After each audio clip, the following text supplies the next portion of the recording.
tough. Finding people to do it for you. Well, and even for us, just to, find somebody to ride him. She needs to find somebody if we're out of town for a week, who can do that. Exactly. And that's hard enough. I can't imagine. Yeah, that's exactly what it is a little bit. It's just,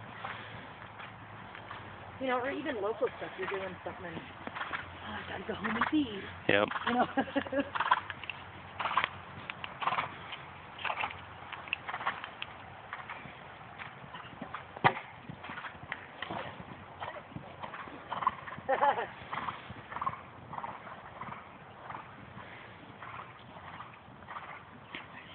Good. You're good, yeah. But you know what's nice about him when you do different things like that? It's actually nice when he has a little bit of a peek because he'll be more careful.